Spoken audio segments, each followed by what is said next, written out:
28 जनवरी 2026 को वित्तीय बजट की शुरुआत हो चुकी है और 1 फरवरी 2026 को देश की वित्त मंत्री निर्मला सीतारमण संसद में बजट सत्र पेश करेंगी।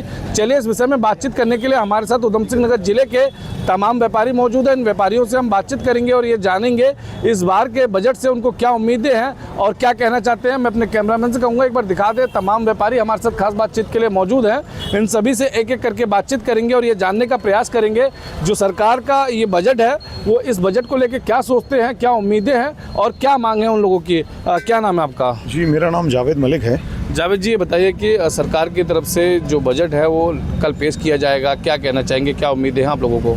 देखिए, मेरा ये मानना है कि सरकार जो भी बजट पेश करे तो वो आम जो जनता है, जो जिसको हम लोअर मिडिल क्लास बोलते हैं, उसको ध्यान में रखते हुए करना चाहिए। आप देख रहे हैं महंगाई निरंतर बढ़ रही है। सोने चांदी के रेट आसमान छू रहे थे अभी कल, हालांकि उसमें कुछ रेटों में कुछ कमी आई है, लेकिन आसमान छू रही हैं चीज़ें। खाद्यान्न की जो वस्तुएं हैं, दूध है, अनाज है, इस तरीके की जो बेसिक नीड्स हैं, जो आम एक हर व्यक्ति को रोज़ चाहिए, रोज़मर्रा की जो चीज़ें, उनमें कमी आनी चाहिए। आप शिक्षा के क्षेत्र में जाइए, किताबें लगातार महंगी हो रही हैं। स्कूलों की फ़ीस के हालात ये हैं कि उस पर कोई अंकुश ही नहीं है। मनमानी फ़ीस वसूल रहे हैं स्कूल।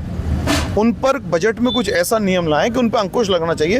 एक निर्धारण होना चाहिए कि इतने वर्ष तक आप फ़ीस नहीं बढ़ाएंगे। हर साल एक नई फ़ीस होती है, हर साल एक नई फ़ीस, हर 2 साल में 1 साल में ड्रेस चेंज हो जाती है। इस पर अंकुश लगना चाहिए। इस बजट में इस तरीके के नियम आना चाहिए। जो चिकित्सीय सुविधाएं हैं उन पर अंकुश लगना चाहिए, उसको लेकर आना चाहिए। जैसे कि उसमें रेट निर्धारित होने चाहिए कि मान लीजिए फॉर एग्जांपल के सीटी स्कैन का इतना रेट होगा मैक्सिमम, या एक्सरे का इतना रेट होगा, या जो रूम जो मरीज जहां भर्ती होते हैं उसका इतना रेट होगा। सरकार की तरफ से लगातार ये दावा किया जाता है कि हमारी सरकार बनने के बाद से जो भारतीय जनता पार्टी है वो ये दावा कहती है हमारी सरकार बनने के बाद से लगातार जो है चिकित्सा के क्षेत्र में बहुत सुधार हुआ है। उसको लेकर आप क्या कहना चाहेंगे? क्या धरातल पर ये काम हो रहा है? सोचने का विषय। सरकार अपनी तरफ से प्रयास कर रही है। हम इस विषय में नहीं जाएंगे कि सरकार कर पा रही है या नहीं कर पा रही, लेकिन क्या धरातल पर उन कामों को किया जा रहा है? मैं ज़्यादा नहीं कहूँगा। आप यहाँ का जो सरकारी अस्पताल है वहाँ पर आप एक चक्कर मार के आइए, वहाँ क्या स्थिति है, भयावह स्थिति है। अभी शायद मेरे ख्याल से 2 महीने पहले ही वहाँ सर्जन की नियुक्ति हुई है, वहाँ सर्जन भी नहीं थे। उससे पहले हम ही लोगों ने एक्सरे मशीन के लिए वहाँ जाकर रिक्वेस्ट करी, तब एक्सरे मशीन आई है। धरातल पर काम नहीं हो रहा है। काम हो रहा है, कागजों में हो रहा है, धरातल पर नहीं हो रहा। मुझे लगता है धरातल पर काम होना चाहिए। चलिए कुछ और लोग हैं, उन लोगों से भी बातचीत करेंगे और जानेंगे कि 2026 के बजट से उन्हें क्या उम्मीदें हैं और क्या कहना चाहेंगे। क्या नाम है आपका? बलविंदर सिंह। बलविंदर जी, ये बताइए सरकार की तरफ से कल बजट पेश होना है, क्या उम्मीदें हैं? आप व्यापारी हैं, क्या कहना चाहेंगे? देखिए जी, सब तो जीएसटी का सरलीकरण होना बहुत ज़रूरी है। जीएसटी अभी भी उस तरह से नहीं सेटल हो पाया जैसे होना चाहिए था। जैसे कुछ वस्तुएं ऐसी हैं कि जो अपर रेंज में है, उन्हें नीचे आना चाहिए। कौन कौन सी ऐसी वस्तुएं हैं जिन पे सरकार को ध्यान देना चाहिए और जीएसटी का जो दायरा है उनका कम करना चाहिए? जैसे सीमेंट है, सीमेंट को और नीचे लाना चाहिए। सीमेंट बेसिक नीड है। आप मकान बनाएंगे तो आपको सीमेंट की आवश्यकता है। ईंटों पे होना चाहिए, सीमेंट पे होना चाहिए। इन सब चीज़ों को सरकार को नीचे करना चाहिए, सरकार को सरलीकरण इसका करना चाहिए। और आज सवाल, और क्या क्या उम्मीदें हैं इस बार के बजट से आपको?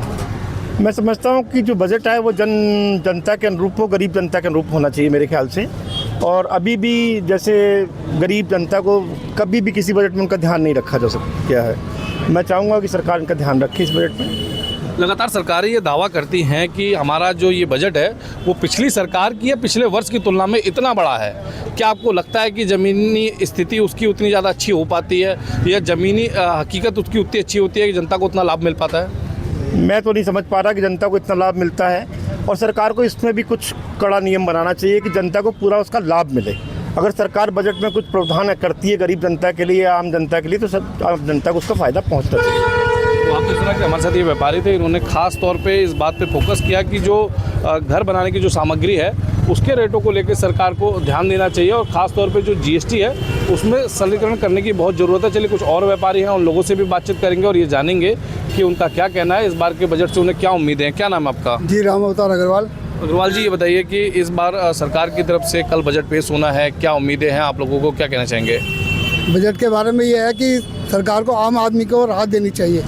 आम आदमी की राहत की बात है, खाने पीने की वस्तुएं, कुछ जैसे रिफाइंड तेल है, और चीनी वगैरह तो रेट इस समय बढ़े हुए चल रहे हैं। पर सरकार ये भी देखती है, किसानों के लिए भी सोचना पड़ता है, क्योंकि एमएसपी पे कई चीज़ें, सोयाबीन है और गन्ने का रेट हर साल बढ़ जाता है। पर चीनी इस हिसाब से गवर्नमेंट सोचती है कि अब गन्ने का रेट बढ़ेगा तो चीनी का रेट तो बढ़ेगा ही बढ़ेगा, तो इस हिसाब से गवर्नमेंट को सामंजस्य बना के चलना पड़ता है। तो सरकार की तरफ से ये दावा किया गया था कि जीएसटी के जो 2 स्लैब ख़त्म किए थे और उसके बाद से काफ़ी जो महंगाई है उस पर कंट्रोल लगा है। क्या लगता है आपको, कितना कंट्रोल कर पाई सरकार? ऐसा नहीं है, बाजार अपने मांग और उसके हिसाब से चल रहा है। बीच में थोड़ा रेट कम हुए थे, फिर अपने हिसाब से रेट थोड़े दोबारा फिर बढ़ गए हैं।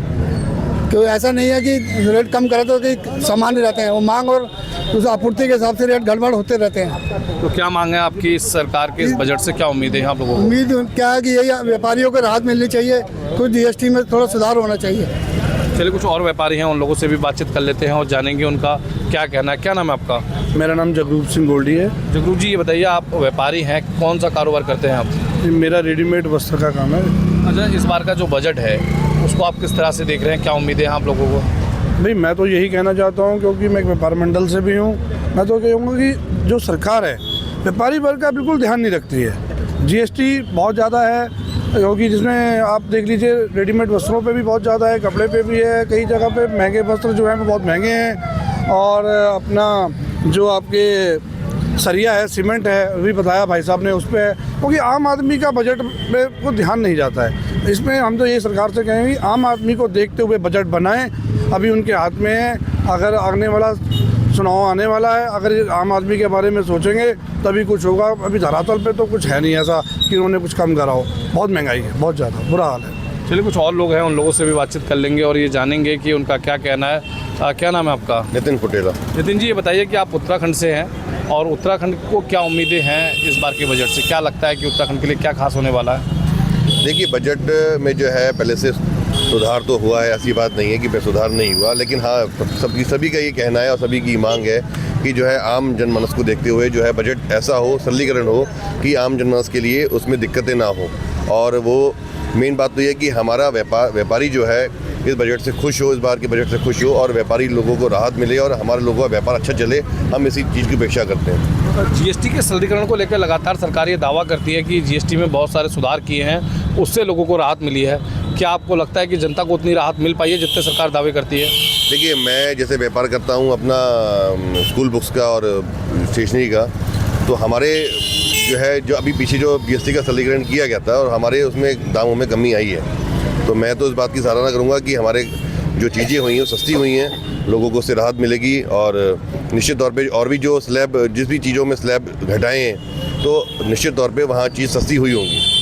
तो आपने सुना कि हमारे साथ बातचीत करने के लिए उधम सिंह नगर जिले के तमाम व्यापारी थे। इन्होंने हमसे खास बातचीत करते हुए बताया कि सरकार जो ये बजट लेके आ रही है इसमें खास तौर पे शिक्षा, स्वास्थ्य के साथ साथ जो अन्य चीज़ें हैं जो जिन पे महंगाई ज़्यादा बढ़ रही है उन पे फोकस करना चाहिए और महंगाई को कंट्रोल करना चाहिए, ताकि जो आम आदमी है वो अपने रोज़मर्रा की जो चीज़ें हैं वो आसानी से सस्ते रेट में खरीद सके।